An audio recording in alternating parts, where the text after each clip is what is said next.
ઉત્તરાયણ આવી રહી છે, અલગ અલગ વસ્તુઓ બજારમાં મળશે, ખરીદી પણ તેની ધૂમ થઈ રહી છે. પરંતુ તમારા બાળકોને આ બધી બાબતોથી દૂર રાખજો, કારણ માતા પિતા માટે એક લાલબત્તી સમાન કિસ્સો સામે આવ્યો છે, જેમાં દાહોદનું એક 5 વર્ષનું બાળક જેનું નામ જયંત છે, તો પેલું જે વિસલ વગાડ અવાજ નીકળે એ પીપોળોની જે વિસલ છે એ ડગી ગયો. પીપોળો વગાડવાની વિસલ ડગી જતાં તેની શ્વાસનળીમાં એ ફસાઈ ગઈ. શ્વાસ ન લેવાયો, ખૂબ તકલીફ પડી, રડવા પણ લાગ્યો, સ્થિતિ ગંભીર થઈ. મિત્રો, એસએસજી હોસ્પિટલ ખાતે લાવવામાં આવ્યો છે. ત્યાં એન્ડોસ્કોપી વિભાગમાં સર્જરી કરવામાં આવી. એ જે વિસલ ફસાઈ હતી તેને સહી સલામત રીતે બહાર કાઢવામાં આવી છે અને આ જે બાળક છે જયંત, 5 વર્ષનું નાના બાળકને એક નવું જીવન પ્રાપ્ત થયું છે. એસએસજીના ઈએનટી વિભાગે બ્રોન્ડોસ્કોપી દ્વારા સફળ સર્જરી થકી આ બાળકને નવું જીવન આપ્યું છે. વિસલ વગાડતી વેળાએ શ્વાસનળીમાં ફસાઈ ગયેલી આ વિસલને બ્રોન્ડોસ્કોપી દ્વારા બહાર કાઢી દાહોદના 5 વર્ષીય બાળકને નવું જીવન મળ્યું છે. અચાનક જ એ શ્વાસનળીએ છે તે આ વિસલ ફસાઈ ગઈ અને શ્વાસ લેવામાં જયંતને તકલીફ પડવા લાગી. ત્યારે વધુ સારવાર માટે એસએસજી હોસ્પિટલ ખસેડવામાં આવ્યો. ત્યાં તેની સફળ સર્જરી થઈ. ફસાઈ ગયેલી વિસલ બહાર કાઢવામાં આવી છે અને તે જ અંતર્ગત ડૉક્ટર રંજન અય્યરે માહિતી આપી છે. આ સફળતા સિદ્ધિ તરીકે તો નહીં વર્ણવું, પણ આ એક બાળક માટે જીવલેણ પ્રકારનો એક અકસ્માત હતો અને આ પ્રકારના કિસ્સાઓ વર્ષમાં કમસે કમ 5 થી 6 વખત એસએસજી હોસ્પિટલમાં કાનના ગળાના વિભાગમાં પ્રેઝન્ટ કરે છે.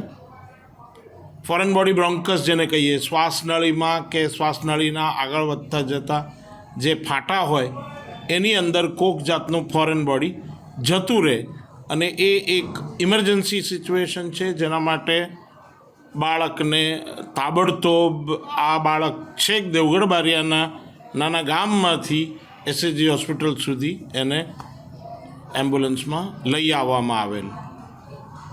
ઉત્તરાયણ દરમિયાન આપણે જોઈએ છે કે ઈએનટી વિભાગની કામગીરી ખૂબ જ વધી જાય છે. વારંવાર પતંગના માંજા લગાવેલા દોરાથી ગળામાં કાપ થાય, ગળામાં ઈજા થાય, અમુક વખત મૃત્યુ થાય. આ પ્રકારના કિસ્સાઓ બહુ જોવા મળે છે. આ પર્ટિક્યુલર કિસ્સામાં બનાવ એવો હતો કે બાળક એક પીપુડી જેવી જે વિસલ આવે પ્લાસ્ટિકની, જેની અંદર 2 ચીપ હોય અને એની અંદર ફૂંક મારવાથી એક વિશિષ્ટ પ્રકારનો અવાજ ઉત્પન્ન થાય, સિસોટી વાગે. આ સિસોટીને તમે શ્વાસ બહાર ફૂંકો તો પણ વગાડી શકાય અને શ્વાસ અંદર ખેંચો તો પણ વગાડી શકાય. અને બાળકો બંને પ્રકારના અવાજો કરતા હોય છે અને એક જાતની મોજ મેળવતા હોય છે. જ્યારે આ સિસોટી મોંમાં રાખીને અંદર શ્વાસ ખેંચવાનો આવે ત્યારે કોઈક વખત આ પ્રકારનો અકસ્માત થઈ જતો હોય છે અને આખી સિસોટી એ હોઠ વચ્ચેથી સરકી અને સીધી શ્વાસનળીની અંદર ફેંકાઈ જતી હોય છે, ખેંચાઈ જતી હોય છે. ત્યારે આ પ્રકારની ઘટના બનતી હોય છે અને આ એક ઇમરજન્સી સિચ્યુએશન છે. સમાજ માટે લાલબત્તી રૂપ કિસ્સો એટલા માટે કહું છું કે બધા મા બાપોએ જ્યારે પોતાના બાળકો રમતા હોય આ પ્રકારના બ્યુગલ, સિસોટી કે પીપુડા વગાડતા હોય તો ત્યારે એની નાની વિસલ કાઢીને મોંમાં ના મૂકે એ ખાસ ધ્યાન રાખવું જોઈએ. કેમ કે આ આકસ્મિક રીતે અંદર જતું રહેવાની ઘણી બધી ઘટનાઓ સામે આવેલી છે.